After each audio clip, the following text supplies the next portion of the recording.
think the fourth, right? Yeah, fourth. So this meeting is about just, the share your interest, and then, getting some information from your instructors directly about the courses and about the job perspectives in the future. So many, I believe, very useful information you will get from Dr. Long, Dr. Brown, Dr. Howard. They are experts, and Jody and Nancy are actually school media people as well.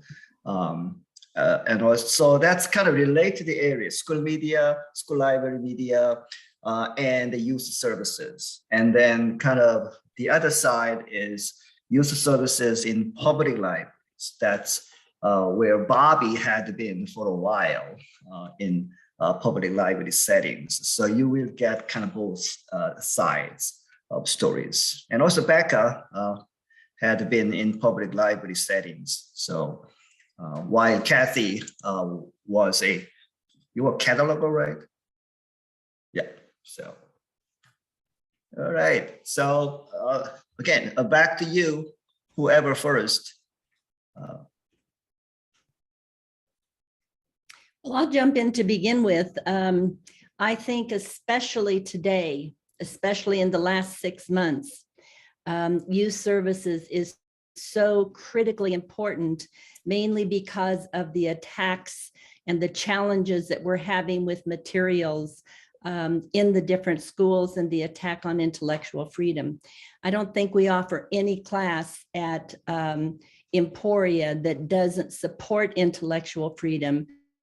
And I think it is so important, if you're going to be in this field, regardless of whether you're in a school library, public, or even an academic library, that you understand how to get the resources that you need for the people that are using your library, and how you make sure, since none of us have millions of dollars to spend on resources, how you make sure that you're getting what the students and what the patrons need. And so I think even just, well, I'm teaching graphic novels this semester, and we've talked about intellectual freedom. We've talked about critical race theory. We've read Mouse, which has been challenged and is being removed. And I think as information professionals, we need to know exactly what is out there. And that's what these courses do.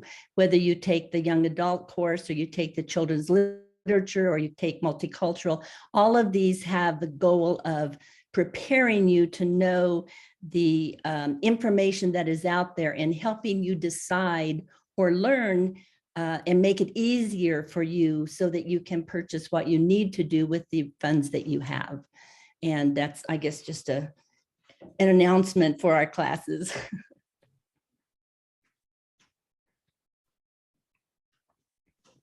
Yes, if I can jump on that topic, Dr. Howard.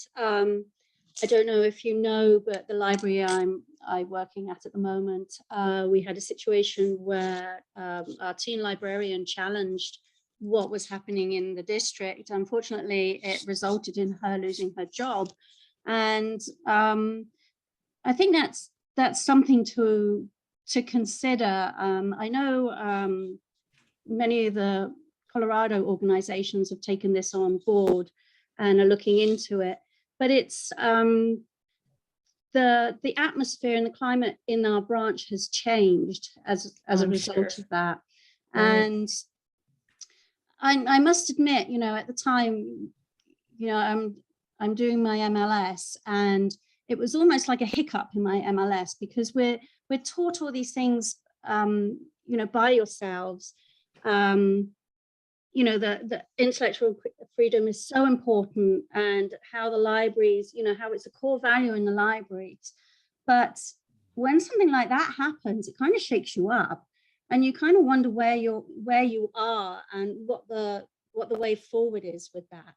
So if anybody's got any ideas on that, I would be grateful to sort of hear those.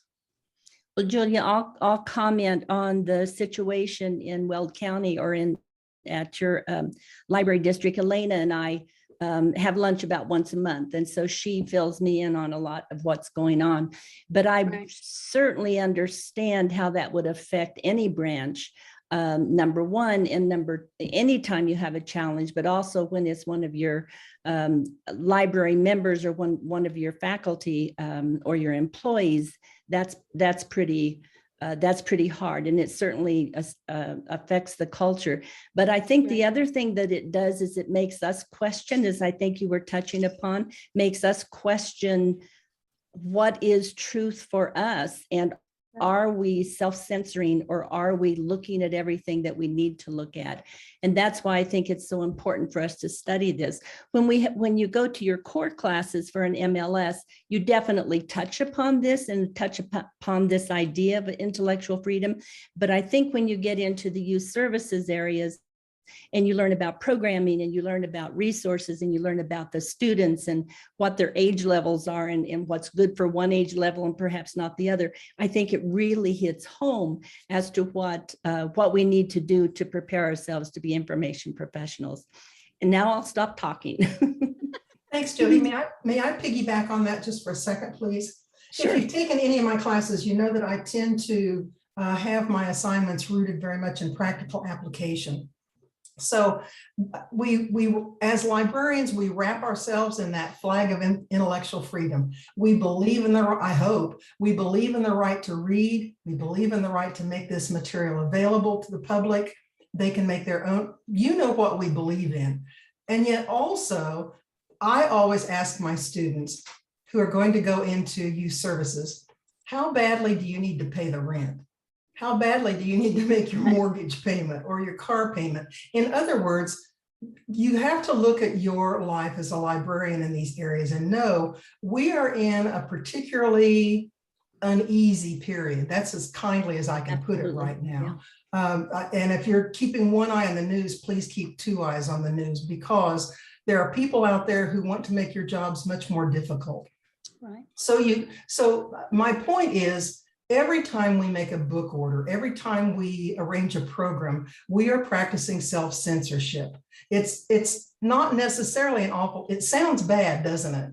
But it's a way of protecting yourself, of protecting your career, of protecting what you do. So self-censorship is important, but also reading those reviews, talking with other librarians, knowing what the tenor of your community is, because what Jody's schools in Colorado might be able to make available, my schools in Georgia very definitely could not do the same thing. So it's important that you be able to read your community and know, at least think you know, the best decisions that you can make for your patrons and your students.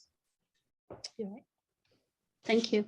Mm-hmm. And I would add to that. So I used to be a public youth services librarian. And when I would go to summer reading programs and give talks at schools, I would always kind of jokingly say to the students, you know how maybe your library doesn't carry everything? Well, if you come to the public library, I'll let you check anything out, anything, right? And I don't have to tell your mom, right? Or I don't. And so it's a different world. And so when we talk about youth services, we definitely have two very different situations. School librarians are not facing the same issues as public librarians. There's a lot more freedom in public librarianship. Let's not kid ourselves. You know, when you get a book challenge in a public library, it hardly goes anywhere. It's like you give the person the paper, or you show it to them online. You tell them that they have to have read the book in its entirety.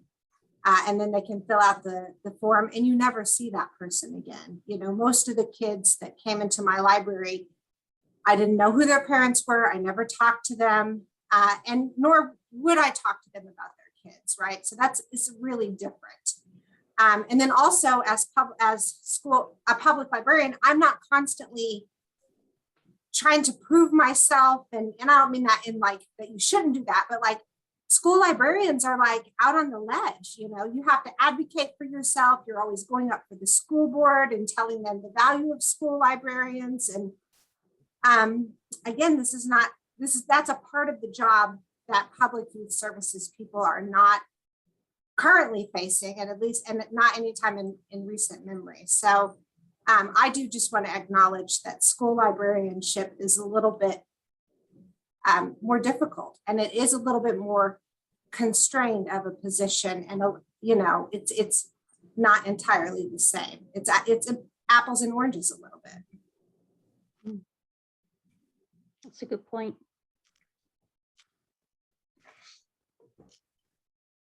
So then how do you balance that different aspects in your classes? You know, 829, 831, 832, right? So the only, you know, learners and then children and young adults, if they have different kind of perspectives, how do you, are you covering kind of equally in your classes? Well, absolutely, Wusab, and I think it's extremely important to do so. And at least my philosophy is that everybody that is in my class needs to be prepared for anything that's going to come along their way, whether they're in a public library or a school library.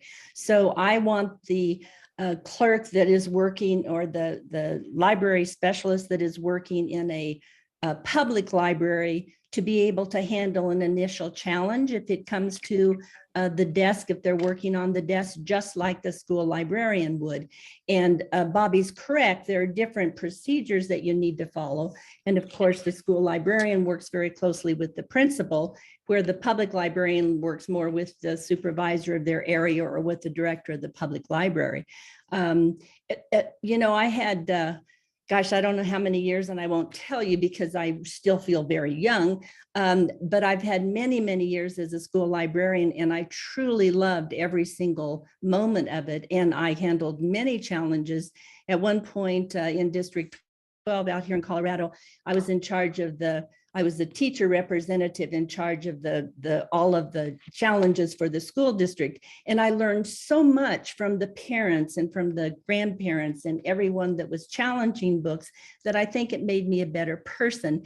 I never felt like it was an attack on me, and I never felt like it was anything that I wanted to avoid, because I think every single person, whether they're from the public library or school library, every patron has a right to complain about anything that we put into the libraries. And that's why it's so important, I think, to have a collection development policy that spells out exactly the type of materials that you will have. And then each library, regardless of public or school, needs to know what procedures to follow. But I've learned an awful lot from some of the complainants that have come before me in my capacity to work with them. But I think it's a growing experience. And I also think that every person that complains is doing so not because they're mean, but they're doing so because they truly believe what they're saying is right, and they're truly looking for the good for their child or for the person they're working with. Jody, my dear and wonderful friend, you know I love you, and I'm about to disagree with you. Okay, that's all right. We've disagreed before, Nancy. We have. As Bob Dylan would have said, the times they are a-changing. And what you're saying would have been very true, I think, 2 or 3 years ago. The state legislature here in Georgia, thank heavens, they just went home this week before they could do any more damage. But the one thing that they did pass is that book challenges are no longer in the hands of the school librarian. Book challenges go directly to the principal to make the decision on whether the book stays or is taken out of the library. So this is happening very rapidly around us. Yes. And I would urge my students, for one thing, to don't go running out into the desert and have a fit about this whole book challenge business, but be very smart about knowing what's going on in your state legislature. Know who your friends are, know who your enemies are, because there are people out there. And Jody, you made a wonderful comment about parents having the right for input on what their children read. I think we can all agree that that's important, but the political atmosphere now has gone beyond just the parents' right in having a say, and having this whole amorphous kind of blob having its say in school boards and in the decisions about books in the library. Absolutely. So this, It is a very critical time that we are involved in, and I agree with you, Nancy. And yeah, you know how I'm kind of a Pollyanna, but anyhow, but I would hope, and I know I started off the conversation with intellectual freedom, but I would hope that we could give you a very positive idea of what youth services is, because it's fun. I have seen Nancy present for her students different programs that I wanted to attend and participate in, even though I was a little older than what she had planned the programs for. It's fun. Whether you're in a public or school or academic, if you're in youth services at all or adult services at the academic libraries, it's fun. You can share books with people. You can say, okay, I finished this one, what's next? And then you can read that book. It's cool. For graphic novels, my students this semester, and most semesters that I've taught it, are doing video book reviews. And you should see, I have a whole notebook down here of things that they've read that I want to read, because you can't read everything.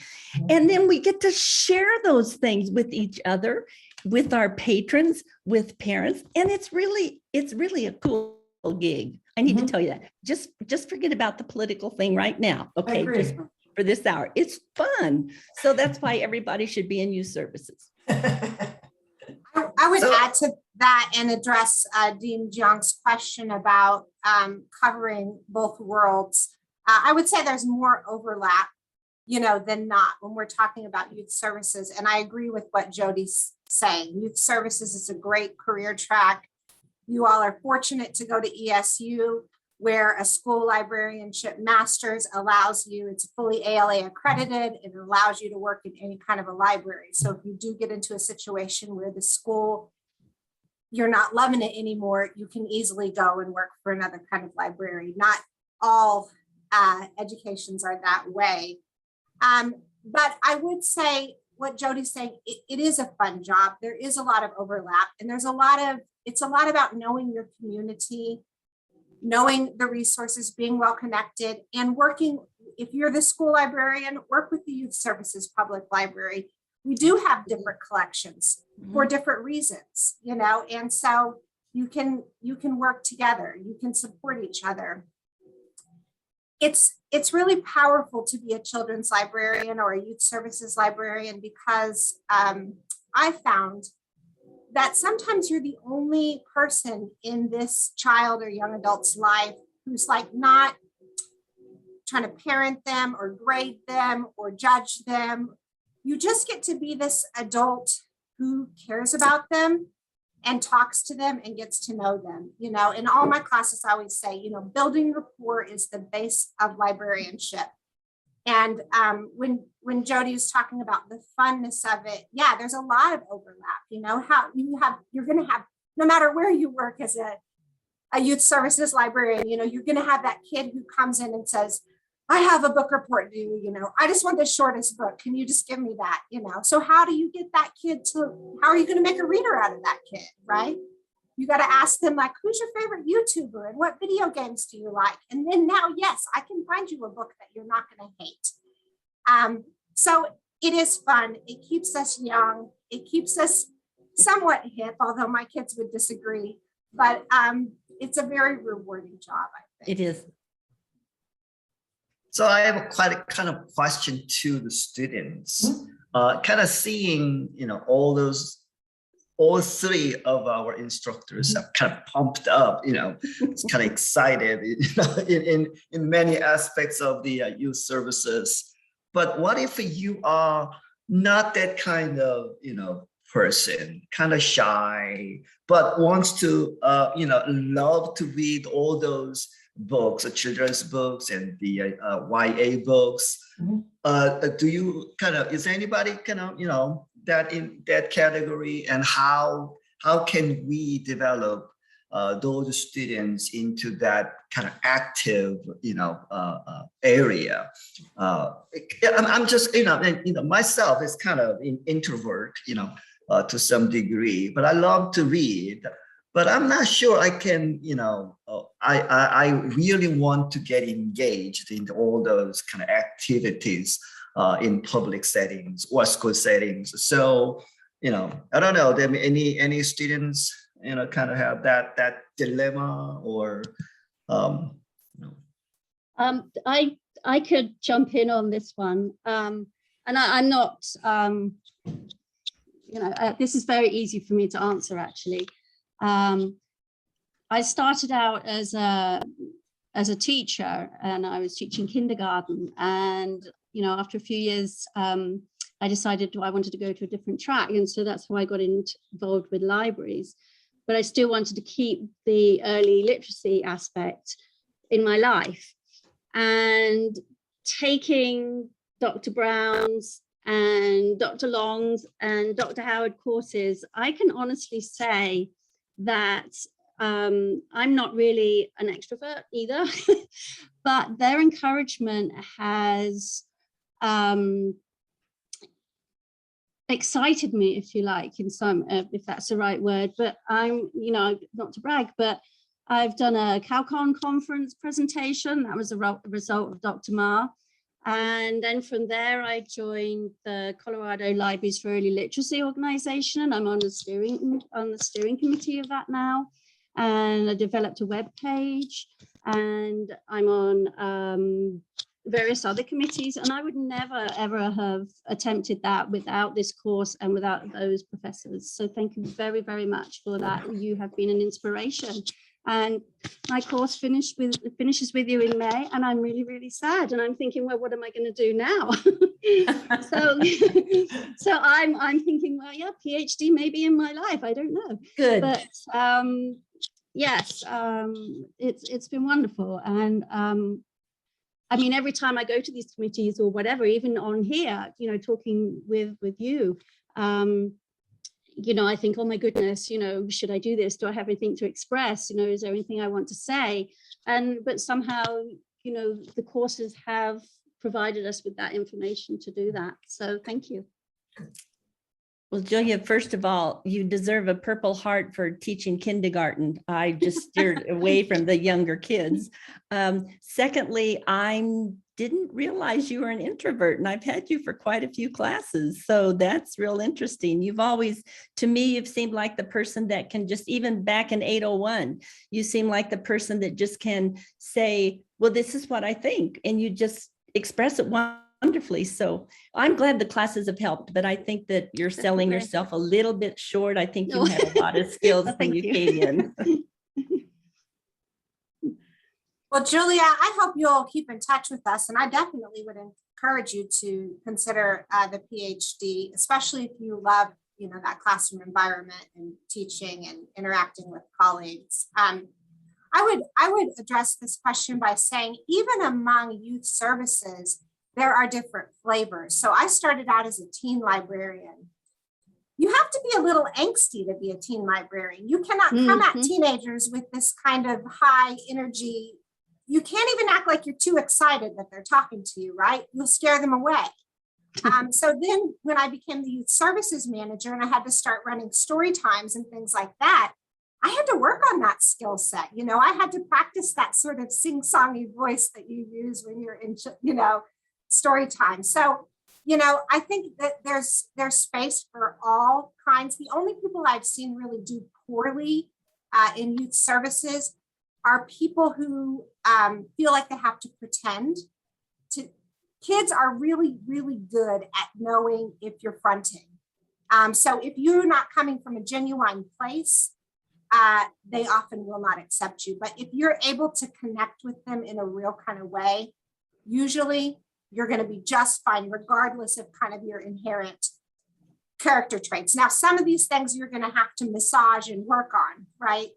We're not always comfortable doing certain parts of the job, but Katrina, I'll pass it over to you. Thank you, Dr. Long. And I love what you said about teen services, because of the professors here, I believe she's the only one I've worked with in any classroom, but that you have to have an angsty side for teen services. And she knows that that's kind of my wheelhouse, is the angsty teen stuff. So want to start with that. But to go off of this this conversation of, what about things other than being literally just a children's librarian, and also kind of piggybacking off of some of the discussion on, the political tenor and that like apocalyptic doomsday feel many of us have in that. I'm kind of curious about potential paths, or like how you would get into something like instead of maybe after being a teen librarian or a children's librarian, how you would kind of maybe pivot to something like lobbying or political action committees on these types of topics, such as like censorship pertaining to, specifically youth services, school libraries, things like that. Just because I've been thinking more about like that kind of path. And also, I'm going to be in the leadership meeting next week. So I'm like, I kind of want this fusion of youth services, because that's the background I come from working at the Hornbook as a reviewer, and then getting an MLS, but figuring out how to like combine all these things, like making a difference, whether it's literally as a children's librarian or eventually something bigger, like, in actual politics. So that would be my long-winded question for the group. Thanks. Well, I think that you better not say that out loud very close to anybody that belongs to ALA or your state association, because they will snap you up and they will put you on every single committee that they can think of. I think that would probably be the best thing. I don't know if you're a member of ALA. If you're a student, you certainly can get a student membership, which is much less expensive than if you have the full-fledged membership. But also your state association. I think Julia has shown that she has found some different things here in Colorado that she can really work on. And I'm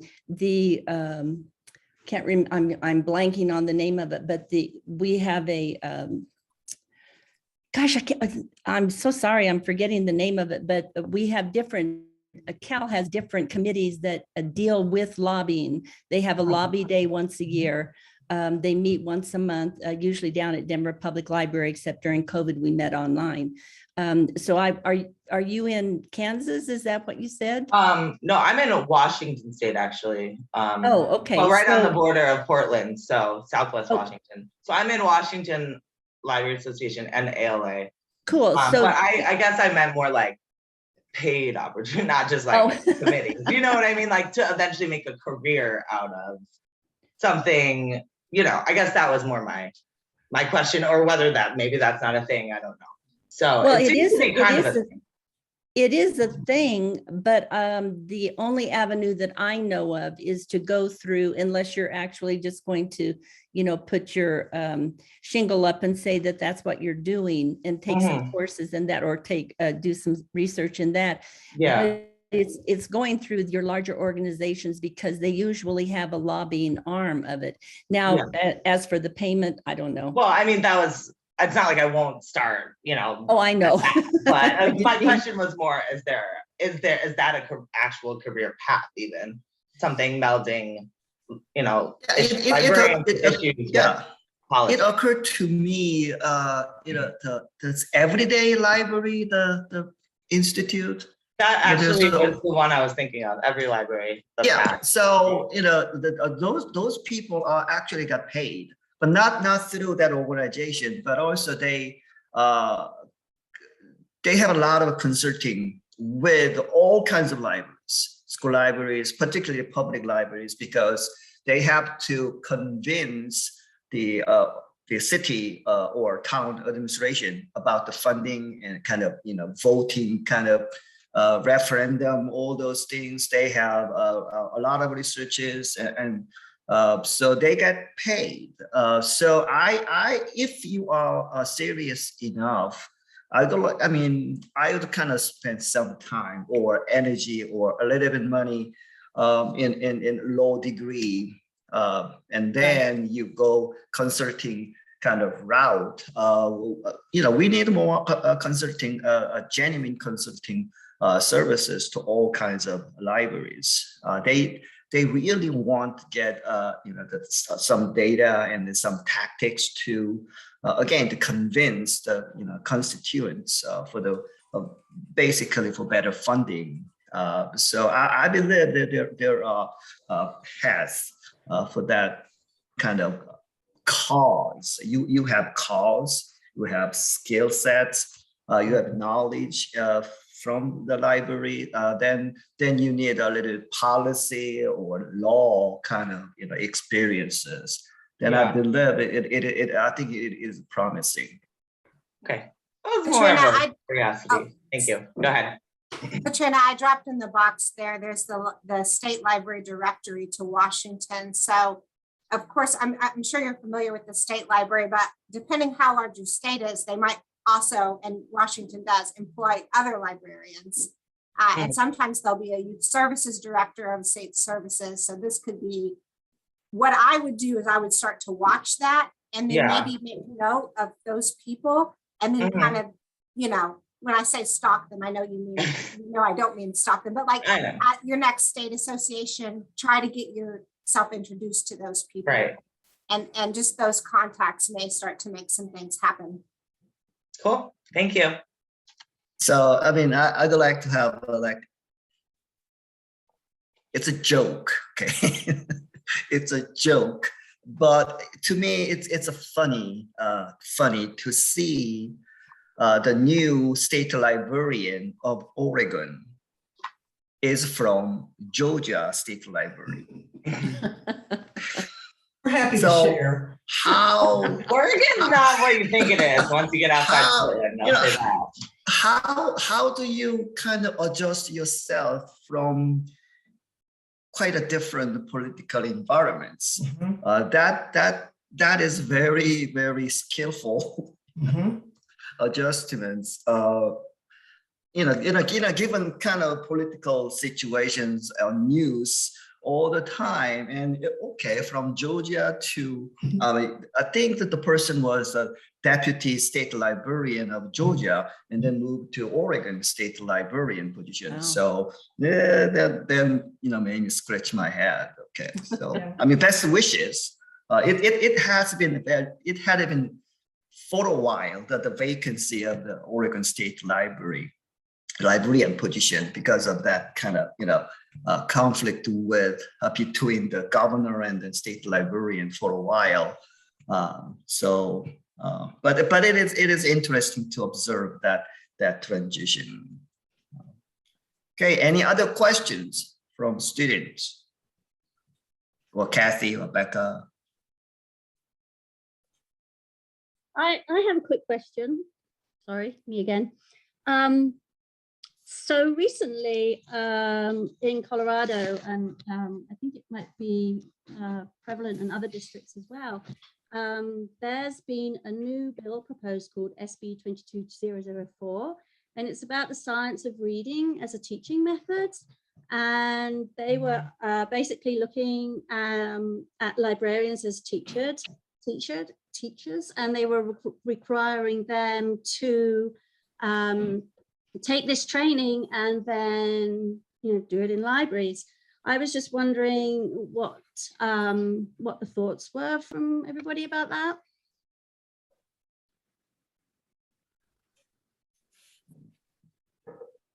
And there's a silence. Nobody's heard about this one. Okay. Dr. Howard, heard a little about this going on in Colorado? No, I've heard about it. I think that there's so many things that go into it, and the only one state I can really speak to is Colorado. But there's so many things that go into it because of the name. We have teacher librarian as the name for the endorsement and so forth. I've been following along on the website for the information that we get from our lobbyist. And I didn't think that they had made a decision on it yet. Or if they had, it was more for teachers that wasn't in the classroom as opposed to school librarians.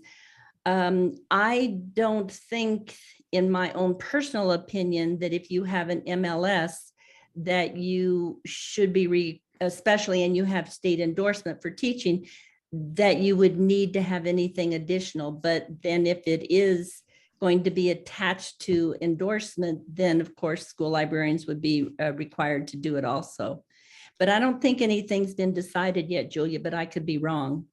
Yeah, no, they were actually requiring public librarians as well to take this training and to do this. And it was I think the proposal was that the libraries would actually stock the curriculum. Really? Wow. Yes. So then, so that sort of rang some alarm bells, because obviously that's curtailing our collection a little bit and our selection that we would give to our patrons. So yeah, there's been some sort of behind the scenes discussion about it. I don't know all the ins and outs. So do any of the other states, like Georgia, is Georgia doing that, or is Kansas doing that, or Portland doing that you know of, requiring? There's no word about that in Georgia, but this has happened across the country. Sorry. I understand. It happened across the country that started maybe 10 years ago, that school principals, particularly in elementary school, not in middle and high school, school principals in elementary school looked at their lives, and the teachers were asking for planning time during the day. So the principals got out their 5 fingers and they said, okay, music, art, PE, the computer lab, and that leaves us with one place that we've got to park the darlings here during the week. I know, let's put them in the library, which has meant this change in a school librarian's job description to becoming much more of a teacher. As the children are brought in for, I don't know, 45 or 50 minutes of instruction per week, the librarian has the opportunity to do some wonderful things with those kids in terms of teaching literacy skills. And in other schools, it's just, they don't have the resources to do that. They simply are a holding pattern for the schools. Yeah. So that is true in many states now, that we have seen that change about, not in middle school and definitely not in high school are they doing that. Yeah.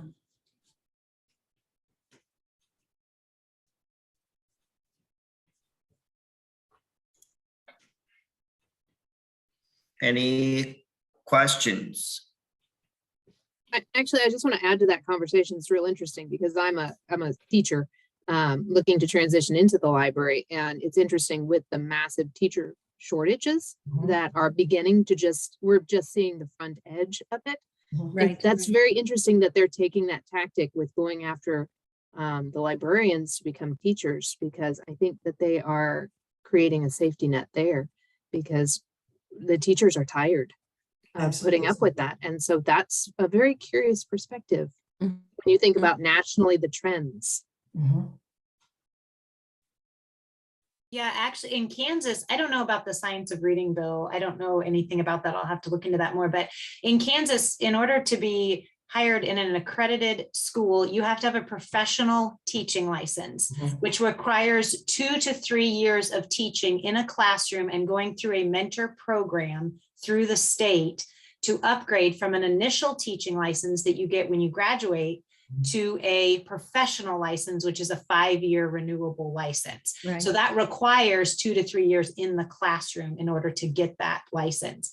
So that Kansas is very strict about, they want teaching librarians. Like, you have to be able to cover court classes as a sub if you need to. You teach lessons. I mean, it's very much teaching. And I mean, this is a sidebar, but I'm in the Olathe School District, and just the last month we have, as I don't work in the district, I actually work at the public library in the children's department. So I have both sides. I have the teaching, the education side and that, but we're in a $20 million budget shortfall in our district. And the first thing they do is cut all the middle school and high school library clerks.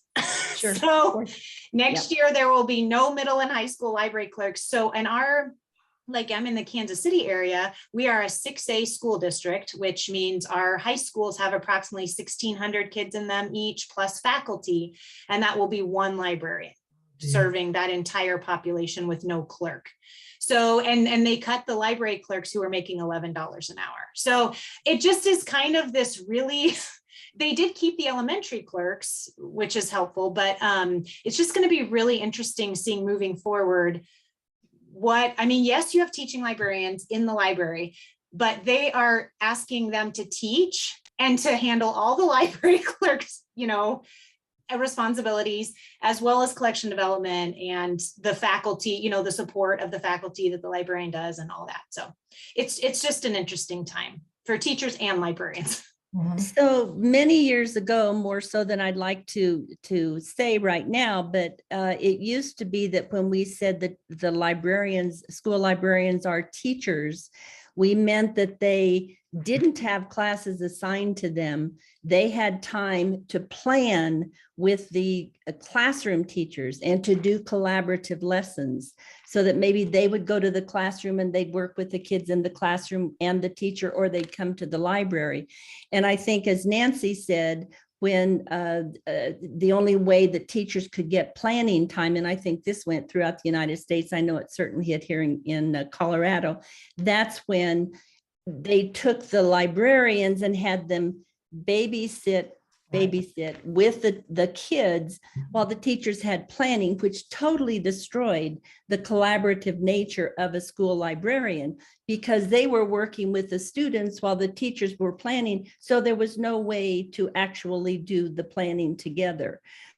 I had occasion probably about 15, maybe 20 years ago to visit schools throughout some of the schools throughout the United States. And in doing that, my main thing was to try to find out what it did that worked to make this a successful program, something that was really just received awards and so forth. And the thing that I found out was that there was so much collaboration because the school librarian and the classroom teachers worked together. And that's the teaching aspect that I grew up with, that I'm sorry that we've gotten away with. But as Nancy said, with the classes coming into the library, there are many different things that you can do and still collaborate, but it does put more, I don't want to say onus, but it puts more responsibility on the school librarian to try to go ahead and, to get everything so that it's working together to where they're able to get everything done in their short 24-hour day. But it's fun. Don't let me turn you against it. It's really great. It's fun. I'd go back in a heartbeat. Well, maybe not, but anyhow, it's fun. So the two students, do you have any desirable classes that we have not offered? Kind of gap. It's one that was offered the semester before I joined up. When I got accepted, I saw it that was on the summer list, but I was like, no, I'll wait until fall to start taking classes. It'll come back next summer, and then it didn't come back the next summer. But there was a banned books class that looked absolutely fascinating to me, and I was really interested in taking it. And I'd like to see that one come back. Which class, Kathy? The title of it was just banned books. The last time I know of it being available was summer 2020. I think that's a Brandon's kind of. Oh, that censorship, yeah. Yeah, that's so that's not specific for the youth kind of books. I know it's not specific for the youth one. Yeah. I heard that it was kind of going off of the list because the professor was retiring, and I just wanted to stick in my 2 cents for please bring that back. I wanted to take that. It's not retired, he's leaving, so leaving to another library school. So. That would be a good one to bring back, though. Yeah. And as I also want to say that, so in the concentration, there are the 3 classes. There's the 829, 831, 832. But we can kind of wiggle a little. Like if you would take graphic novels, for example, we can substitute that in. It's only 2 credits, but there's also a 1 credit that comes around occasionally called Resources for Young Families. We could probably substitute that in. I think advanced programming. Yes, yes. And then I would think that censorship one, if there was one that was on, that would be a really good one though, censorship in like public schools. I mean, or public libraries. We should work on that. Thank you for the suggestion. It's a I good mean, it does idea. seem like censorship would be more relevant to youth services librarians than anyone else, just because you're going to get a lot of people who want to censor things for the children. You're going to get fewer who want to censor things just Yeah, generally, it seems. right. Like academic libraries don't really have that issue. So that's a good suggestion. Another question I get occasionally that I'll just throw out, I get a lot of school library media specialists that ask me, can I do school library media concentration and a youth services concentration? Because a lot of the classes are the same. And the answer actually is no. You could kind of take all of those classes, but we asked Mary Sewell over in the grad school, and your concentration doesn't show up on your diploma. It shows up on your transcript. And for some reason, there's only one place on the transcript for a concentration. So you can't really do a second one, but I get that question, probably once a week. Could they change the form so there'd be I enough don't for know. two? Yeah, that's what we pushed, but they said no. So it's- It doesn't seem like it should be that hard. No, I Maybe, wouldn't yeah, think so. just make it smaller, get it all in there. Yeah, it'll fit. Heather has a question. or- Yes. So I teach full time, and so I want to really like use my summers as well as I can. And I was just thinking I could hear from some of the other students and maybe some of the professors about, is it foolhardy to try to throw the early learners, children and young adult ones all in one summer? Is that like absolutely, that's just an insanity run there? Or is that realistically? I'll take that one. Okay, thank you. The answer is you have to look at your own life and your own summer, and you have to look at your family and the responsibilities that you have. I have had students successfully do that. And I've had students who have been terrible students as a result of trying to do that. One summer, I had a woman who had triplets in the middle of the summer and was taking 3 of those classes. Needless to say, that didn't go well. Other times, though, it completely depends on the student. I've had students who are just, they have health concerns, family concerns, you name it, and they're living through it, who focus and prioritize, and they are wonderful students. So I'm very selfish about my summer students. When you overload, very often it turns out that you can do the work. You physically can crank it out, but it's not your best work. And there's a period at the end of that sentence. It's not your best work. The I other have a thing, couple doing that this summer that are taking all 3. so There are some doing all 3. I think one thing that we need to, that goes up with what Nancy's saying, is that you're taking a curriculum for 16 weeks, which we have during the school year, Right. and putting it into 10 weeks. And, right. And if you take 3 classes and try to put it in 10 weeks, we aren't cutting down on what we're asking you to do, because we have certain standards that we are going by, and we want to make sure that you're prepared when you go out to the field. Mhm. But it's a lot.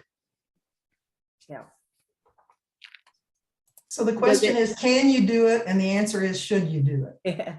Yeah. True. That's Okay. true, Nancy. Okay. Good point. Well, and a lot of those style of classes, not that we all teach them the same, but you know, you in addition to your regular textbook readings, you're usually reading an additional maybe 3 to 8 children's books or young adult books, depending on the age of the book.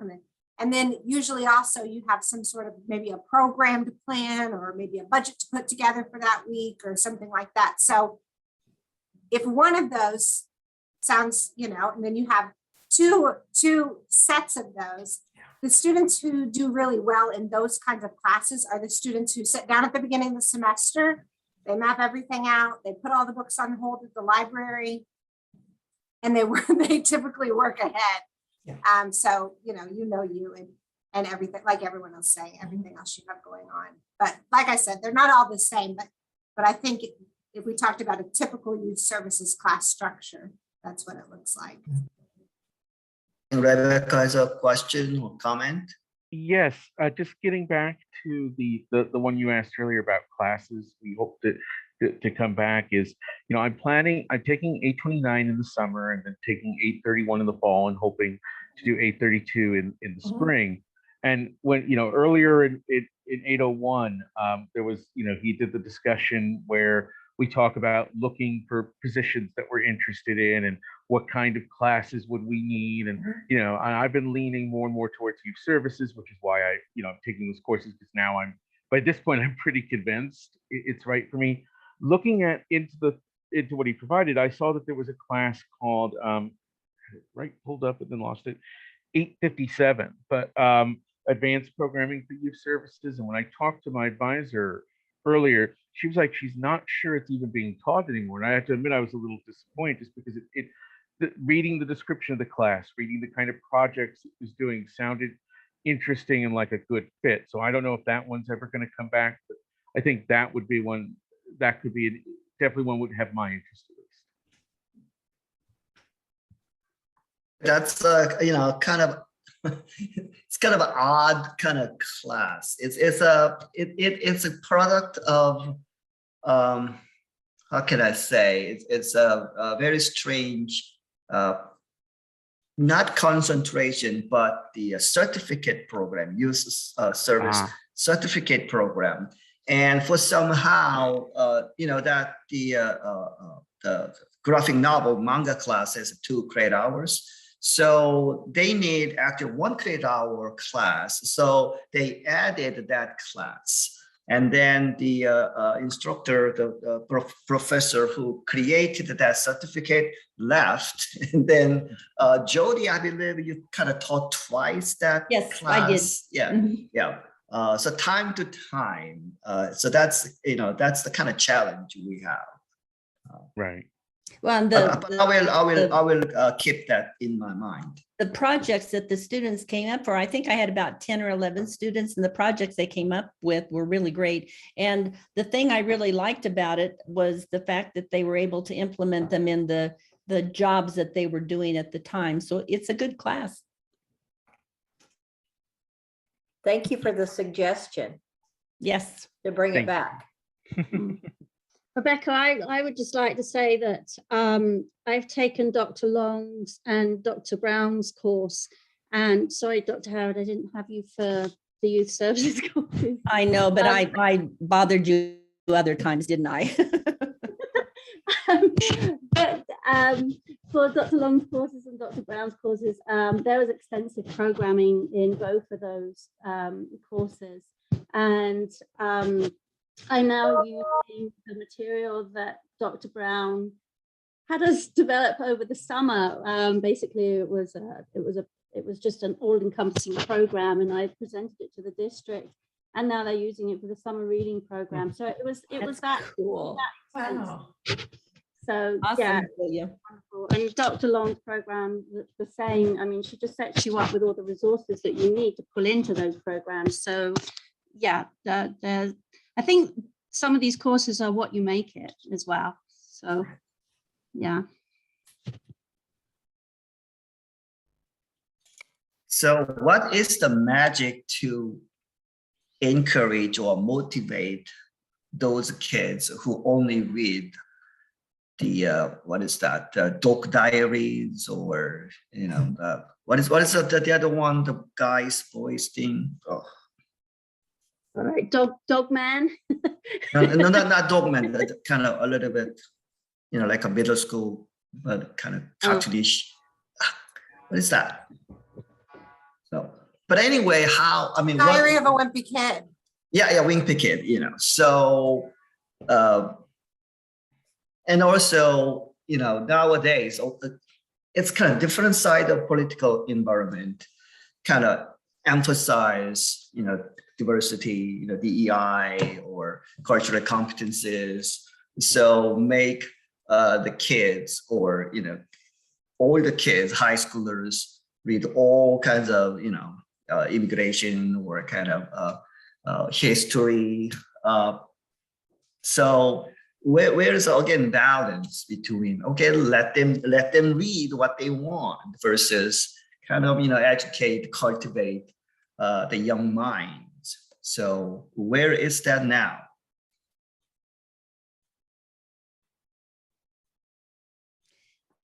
I don't know a good answer for that. One of the things, though, I try to do is have the readings that I have the students do, regardless of the class that I'm teaching, have some of them be ones that are required that I've picked out that will give them more of that historical, or give them more of that what you were talking about, Wusab, of having them actually do whatever, and then letting them have another reading that then they have to choose themselves.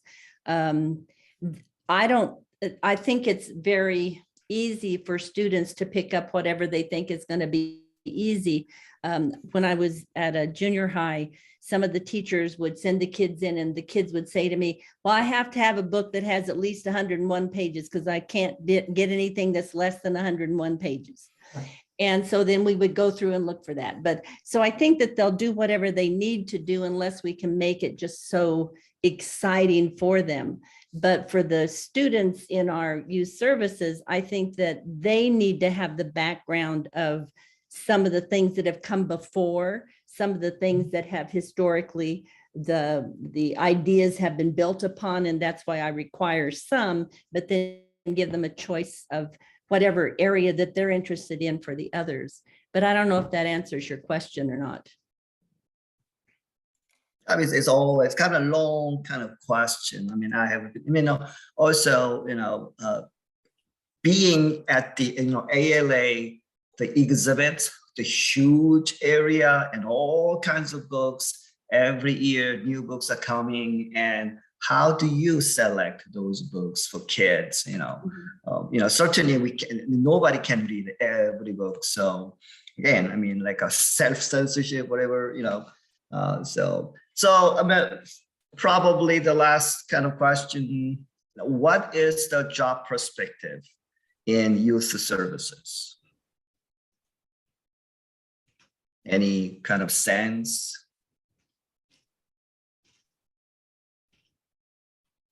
Well, it's not good out here in Colorado in the schools. It is good. I think, Julia, wouldn't you say it's pretty good in public libraries? Or not? Well, going by the number of people that come to our story times, I would say it is. I mean, the youth librarian that we have at our branch, I mean, she works herself to the bone. We have so many, well, I'm not in youth services anymore. I crossed over, but I still have a major interest. But there's a team of 4 in the youth services section, and each of them are doing two story times a week. Plus we've got an early literacy fair coming up in May. And then of course the summer reading on top of that. It's just, yeah, the demand is there for sure. So yeah, I think there definitely is a good prospect in youth services. Here in Georgia, we have, I'm sorry. Kathy, was I talking over you? Here in Georgia, we have strong job prospects for our public librarians and for our school librarians. I know that they're looking, we still have school librarians in every school in Georgia. And I noticed that I'm seeing a definite trend toward not only having that master's degree in library studies, but also a really strong, firm foundation in technology. So as they're looking for your book skills, they are also looking for your web design, for your teaching skills and technology. Those two are going hand in hand now. So people can no longer be afraid, you aren't afraid, but they can't be shy about their knowledge of technology. Wusab, I would add, going back to Rebecca's comment earlier about in 801, having the assignment where you're looking for jobs. I really encourage that students do that throughout their graduate career. So then you have your own sense, because we can all speak to what we know, but that may not really be the reality where you are. And different students have different situations. You know, you may be someone who is willing to relocate or not. So you know what your own criteria are, but beginning to do that job search early on can really help you hone your education, hone your skill set, so that you're even more marketable when the right job comes along. A great suggestion. Okay, it is 8 o'clock, so I'd like to wrap up this wonderful session. Again, thank you so much for your time and interest. Thank you, everyone. And I'm sure that Thank you, everyone. the other professors agree with me that we're happy to have you reach out to us one-on-one if you have questions that we didn't address today, or things that come up for you, or you need advice, as well as your advisors, of course, are always, I know, so helpful. Amen. Thank you. Absolutely. Thank you. Thanks, everyone. Thank you so Bye-bye. much. Thank you. Bye-bye.